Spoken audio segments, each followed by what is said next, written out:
Capítulo 2. El nombre y la cosa hacia una conceptualización del Estado. Por Patricio Gómez Talavera. Introducción. El Estado es uno de los protagonistas claves de los estudios sociales. Esto se observa sin importar la disciplina, la nacionalidad del especialista que lo estudia o el momento histórico que se investigue. Pero, ¿qué es el Estado? En este capítulo se discutirá el concepto de Estado. Para ello, se centrará, en primer lugar, en su origen y necesidad. En segundo término, en la definición y conceptualización del sociólogo alemán Max Weber. En tercer lugar, en la articulación entre sociedad y Estado, a partir de la noción de legitimidad. Y por último, sobre los niveles de estabilidad y la relación con los gobiernos. El Estado, origen histórico y formulación teórica. La aparición del Estado como actor histórico marca un antes y después en el desarrollo de las sociedades humanas.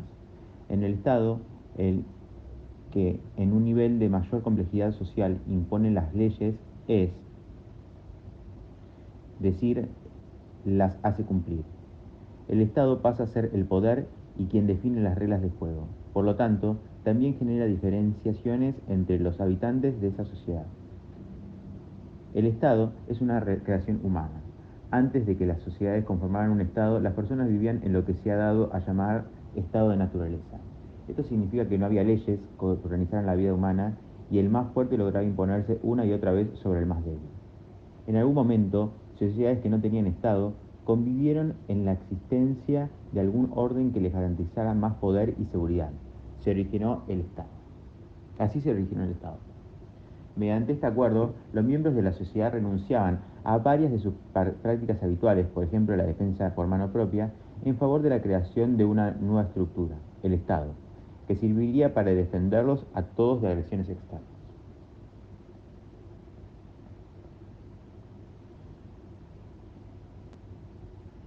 Un Estado, aún precario y pequeño, permitía organizar la defensa y regular las relaciones entre las personas, reduciendo la violencia no controlada. Dicha eficiencia también alcanzó con resultados beneficiosos a la organización de la agricultura y la ganadería. Uno de los primeros avances en la tarea de definir al Estado lo dio el filósofo británico Thomas Hobbes, quien sostenía que el Estado surgió a través de un acuerdo efectuado entre todos los habitantes de un territorio. Hobbes señala en su obra Leviatán, publicada en 1651, que la guerra se encuentra entre las motivaciones fundamentales en la construcción del Estado.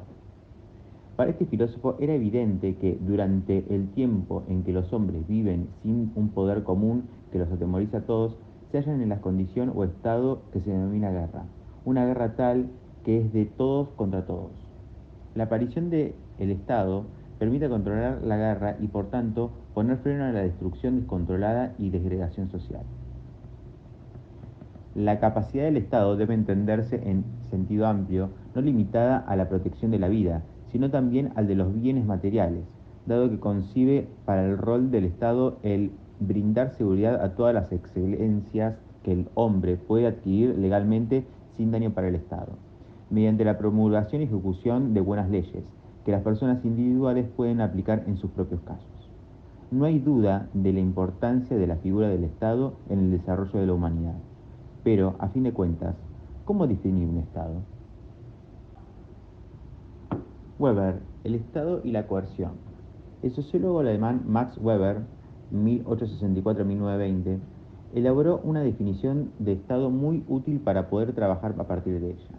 Esta definición fue muy importante a principios del siglo XX, aunque con el correr del tiempo aparecieron otras igualmente influyentes. De hecho, las definiciones de Estado fueron cambiando con los aportes de otros cientistas sociales y nuevas escuelas de pensamiento, así como por el aumento de la complejidad de los estados y las sociedades a lo largo del tiempo. Sin embargo, la definición propuesta por Weber aún permanece vigente, y esto es así porque señala algunas características básicas sobre lo que define a un Estado y su acción. Según Weber, el Estado es aquella comunidad humana que, dentro de un determinado territorio, reclama para sí el monopolio de la violencia física legítima. De la definición de Weber deben tomar dos elementos fundamentales. El primero es el dominio de un territorio determinado que debe ser indiscutiblemente propiedad del Estado. El segundo es el monopolio del uso de la violencia legítima dentro de ese territorio. ¿Qué significa monopolio de la violencia legítima? Quiere decir que dentro de ese territorio que domina, el Estado es el único que puede ejercer la violencia. Dicha violencia es legítima porque está normada, regulada y respaldada por el orden legal vigente. A todas las demás asociaciones de individuos solo se les concede el derecho a la violencia física en la medida que el Estado lo permite. El Estado es la única fuente del derecho a la violencia. Por ejemplo, el ejercicio de la violencia se suele dar a través de la policía o la gendarmería, o cualquiera de los cuerpos armados que el Estado disponga para eso. Se trata, pues, de una violencia entendida como legítima, dado que es aceptada por la sociedad, incluso por los potencialmente la podrían padecer y, además, está regulada en la legislación. Si dentro del territorio de un Estado existieran grupos o individuos que pudieran ejercer la violencia e imponer sus propias leyes por fuera del Estado, se pondría en discusión la propia existencia estatal. Un ejemplo de esto lo constituyen los territorios controlados por guerrillas o por el crimen organizado. El Estado es entonces, el Estado tiene entonces dos elementos que lo distinguen de otras organizaciones humanas: el dominio sobre un territorio y el monopolio del uso de la violencia en ese territorio. El Estado y la dominación. Una vez definido el Estado, empiezan a aparecer otras preguntas. ¿El Estado representa a todos los ciudadanos de una sociedad? ¿Es el Estado una institución neutral? La respuesta de Weber es contundente. El Estado no es un espacio igualitario. Por el contrario, implica que ciertas personas o grupos son capaces de imponer su dominación sobre otras personas o grupos. El Estado, como todas las asociaciones políticas que históricamente lo han precedido, es una relación de dominación de hombres sobre hombres, que se sostiene por medio de la violencia legítima, es decir, de la que es vital como tal. Para subsistir necesita, por tanto, que los dominados acaten la autoridad que pretenden tener quienes en ese momento dominan. ¿Cuándo y por qué hacen esto? ¿Sobre qué motivos internos de justificación y sobre qué medios externos se apoya esta dominación? Weber, 2006. Cita en Pedrosa, 2014. Recuadro. El Estado no es representativo de la totalidad de la sociedad, ya que la sociedad es heterogénea y conflictiva. Esa heterogeneidad repercute también en la misma conformación del Estado. A veces el conflicto continúa dentro del Estado mismo y funcionarios compiten entre ellos porque representan los intereses de grupos diferentes. Incluso siempre hay grupos sociales, individuos, que resisten a la dominación por parte del Estado. Así, el control del Estado siempre queda en manos de algunos grupos, pero debe preocuparse conducirlo en representación de los intereses de toda la sociedad, lo cual no resulta fácil en la práctica. Para lograr cierto consenso hacen falta de instituciones sólidas que permitan controlar a quienes ejercen el poder del Estado. Weber reflexiona acerca de cómo el Estado consigue hacer efectiva la dominación sobre una sociedad determinada. Lo que caracteriza a la asociación estatal no solo son los objetivos que busca, ni el tipo de dominación que persigue, sino los medios a través de los cuales ejerce dicha dominación. El Estado domina a través de la coacción física, es decir, la violencia, que además ejerce de manera legítima y monopólica. Aunque la violencia es un elemento clave para dominar, pero no es suficiente para explicar el predominio del Estado sobre la sociedad. Para ser efectiva, la violencia ejercida por el Estado para dominar debe ser aceptada por los ciudadanos y, además, debe ser legal, es decir, prevista en las leyes. Esto significa que la violencia debe ser legítima y regulada por la ley. Por lo tanto, según Weber, el monopolio de la violencia y el problema de la legitimidad no pueden entenderse de manera separada, ya que son condiciones esenciales de la dominación estatal. Esto quiere decir, sobre todo, que el Estado no puede ejercer violencia si no está pegada a la legalidad que él mismo establece. La violencia estatal tiene una explicación que la legitima. Por ejemplo, mantener el orden, y una legalidad que la controla. Le da forma e impide que se desborde. Las instituciones, en este caso, las legales. Legitimaciones de la dominación del Estado. ¿Por qué las personas obedecen al Estado? Weber estudió las sociedades a través del tiempo y observó que existen diferentes modos de justificar y aceptar el poder de dominación por parte del Estado. A partir de los datos recopilados, propuso una clasificación que, aunque no respondan a casos reales y concretos, permite pensar la legitimidad de la dominación según los fundamentos que la sostienen. Según el pensador alemán, pueden agruparse en tres tipos: la legitimidad basada en el eterno ayer, del carisma personal, de la legalidad. La legitimidad del eterno ayer está basada en la costumbre. En este caso, la obediencia no se reflexiona ni analiza por parte del actor que la ejerce. Simplemente obedece al reconocer la conveniencia de mantener el accionar dentro de marcos tradicionales, consciente e inconscientemente. El segundo tipo de legitimación, según la tipología propuesta por Weber, se caracteriza por el hecho de que ésta se apoya y se sostiene no sobre la base del carisma personal de quien la lidera. La historia de la humanidad. El segundo tipo de legitimación, según la tipología propuesta por Weber, se caracteriza por el hecho de que ésta se apoya y se sostiene sobre la base del carisma personal de quien lidera. La historia de la humanidad también está plagada de momentos donde una persona, a través de su inteligencia y su magnetismo y o su capacidad de liderar grupos, llega a convencer a mayorías sociales, generando reglas que la multitud obedece sin cuestionar. Más allá del resultado final, lo importante en este segundo tipo es que es el carisma del líder el motivo fundamental que legitima la dominación. En sus investigaciones, Weber se centró en este aspecto. Le interesaba explorar el carisma asociado al liderazgo personal de una figura dominante, el caudillo. ¿Cuál es la relación con la dominación? Pues el carisma asociado a la presencia de una persona que lidera a otras abre las puertas a reflexionar sobre qué ciertos grupos de personas obedecen, por qué creen en un líder que los conduce aunque no sea la costumbre o una norma legal.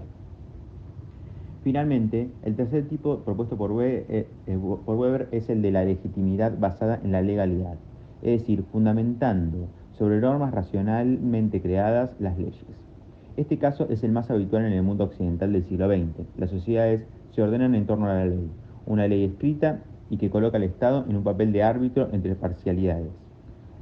La racionalización colectiva de las conductas aparece aquí como un elemento explicativo de la civilización occidental.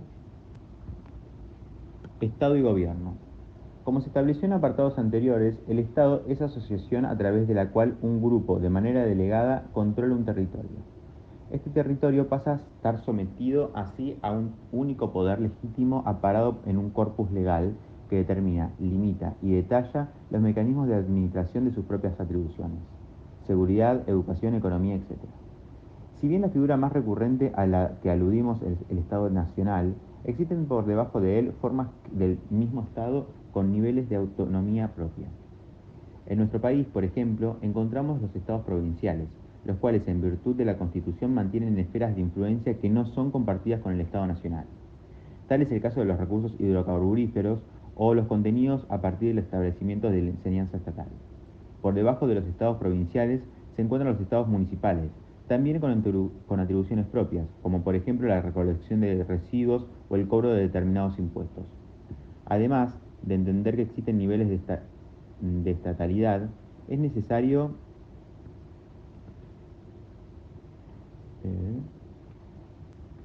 también observar una distinción importante entre el Estado y gobierno. El Estado, conforme a la definición dada, es una estructura de existencia permanente, aunque puede cambiar en sus formas. El Estado es permanente, el gobierno es temporal. El Estado se distingue de lo que se denomina gobierno, ya que este último está integrado por quienes, en forma contingente y coyuntural, administran el Estado. Los miembros del gobierno tienen un mandato temporalmente determinado, tras el cual deberán dejar sus puestos a nuevos encargados de administrar la estructura burocrática estatal y manejar sus atribuciones. Estado y nación. Existe una distinción fundamental, la que se efectúa entre Estado y nación. Para Hellner, existen dos fases que distinguen una nación, la fase cultural y la voluntarista. En cuanto a la primera, el autor señala que la construcción de la nación depende de la asociación de hombres que comparten la misma cultura. entendiendo por cultura un sistema de ideas y signos de asociaciones y de pautas de conducta y comunicación. En cuanto a la segunda, la voluntarista, señala que los ocupantes de un territorio determinado o los hablantes de un idioma dado llegan a ser una nación cuando se reconocen mutua y firmemente ciertos deberes y derechos en virtud de su común calidad de miembros. Por su parte, Hobsbawm utiliza una definición más amplia que la de Hellner, señalando que es suficiente con que un grupo suficientemente grande de personas se autoperciba como nación para ser analizada como tal. Aunque los estados suelen cimentarse y construirse a partir de la comunidad que implica una nación, no necesariamente todas las naciones poseen estados. Los pueblos kurdos en Turquía e Irak son ejemplos de nacionalidad que no cuentan con la estructura de un estado reconocido. En el caso de la Argentina, la nación construyó luego del estado. Primero existió el Estado Nacional y luego, mediante diversas políticas públicas realizadas por los gobiernos de fines del siglo XIX y principios del siglo XX, sobre todo las educativas, se construyó la identidad argentina. Este se puede ver más detalladamente en Romero 2017.